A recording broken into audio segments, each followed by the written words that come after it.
Hello and welcome to Medical Dialogues. I'm Dr. Garima Soni. Let's look at today's top medical news. Research identifies altered serum protein linked to periodontitis and cardiovascular disease. Individuals with periodontitis have altered concentration of various proteins in their blood according to a new study from Umeå University, Sweden. These findings published in the Journal of Dental Research pave the way for research into biomarkers for periodontitis and the underlying cause of the disease. Researchers at Umeå University have shown that individuals with periodontitis exhibit a unique inflammatory protein profile in their blood. The findings indicate, among other things, the severe periodontitis is associated with significantly reduced level of a protein called EGF, epidermal growth factor, which is crucial for wound healing. The levels of a protein associated with cardiovascular disease OLR1, oxidized low density protein 1, are also significantly lower in individuals with severe periodontitis compared to healthy individuals.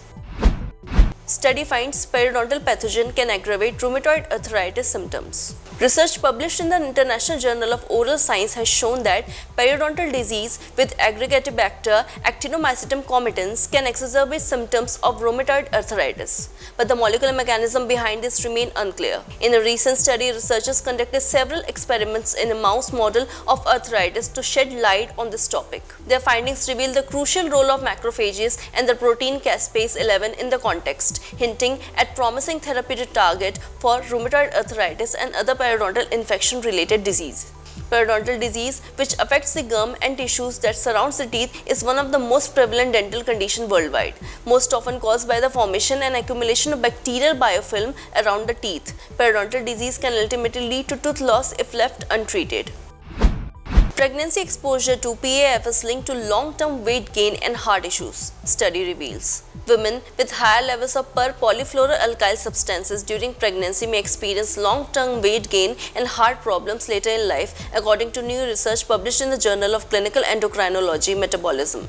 PFAS are man-made chemicals found in food packaging, cookware, clothes, drinking water, personal care products, and many other consumer goods. These endocrine disrupting chemicals can interfere with hormones and cause health issues such as obesity, infertility, and cancer. Our study supports the idea that pregnancy may be a sensitive period of PFAS exposure, as it may associate with long-term weight gain and subsequent adverse cardiometabolic health outcomes in women, said the study's first author, Jordan Bordeaux, PhD of the Harvard T.H. Chan School of Public Health in Boston, Mass. Our findings may improve understanding of the effects of PFAS on cardiometabolic health during pregnancy, which in turn may improve early prevention or detection of adverse cardiometabolic health outcomes in women.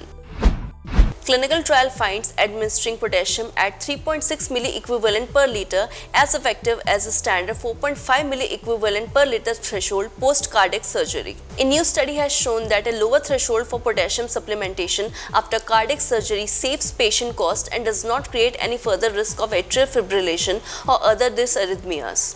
It's common practice for patients to receive intravenous potassium supplementation after any form of heart surgery if potassium levels drop below 4.5 milliequivalent per liter. However, a new clinical trial whose results are published in JAMA Network suggests that potassium supplementation only at levels below 3.6 milliequivalent per liter is non-inferior to standard practice as a way to lower the risk of atrial fibrillation after surgery. The risk of atrial fibrillation increases with age, but it can sometimes occur among young people. People with atrial fibrillation may have a much faster heart rate than usual, and the heart does not pump blood around the body efficiently.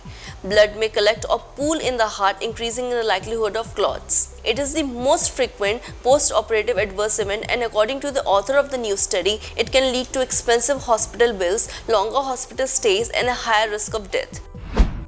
Clinical trial reveals 100 times vision improvement in patients with inherited retinal disease after gene therapy. The vision of people with a rare inherited condition that causes them to lose much of their sight early in childhood was 100 times better after they received gene therapy to address the genetic mutation causing it. Some patients even experienced a 10,000-fold improvement in their vision after receiving the highest dose of the therapy, according to researchers from Perelman School of Medicine at the University of Pennsylvania, who co-led the clinical trial published in the Lancet. That 10,000-fold improvement is the same as patient being able to see their surroundings on a moonlit night outdoors as opposed to requiring bright indoor lighting before treatment, said the study's lead author Arthritis, PhD, a research professor of ophthalmology and co-director of the Center of Hereditary Retinal Degenerations. One patient reported for the first time being able to navigate at midnight outdoors only with the light of bonfire.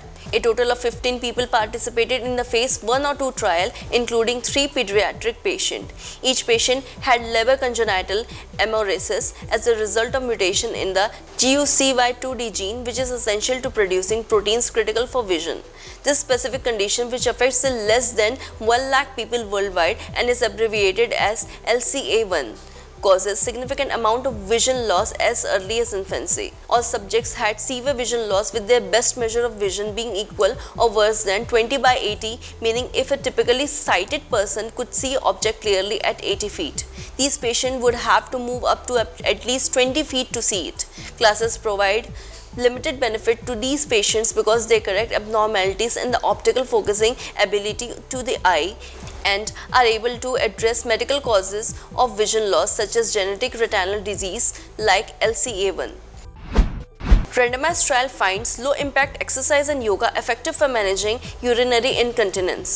Older women struggling with urinary incontinence can benefit from regular low-impact exercise with yoga as well as stretching and strengthening, showing benefits in a new study published in Annals of Internal Medicine. The research, led by scientists at Stanford Medicine and the University of California, San Francisco, is a part of larger efforts to identify low-risk, low-cost ways to treat one of the most common health problems women face as they age.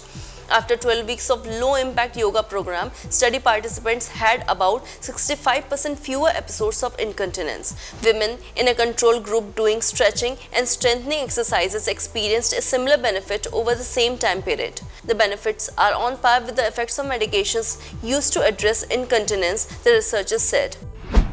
That's all for today. Stay tuned to Medical Dialogues for latest updates. Never miss a medical update from Medical Dialogues. Like, subscribe, and press the bell icon.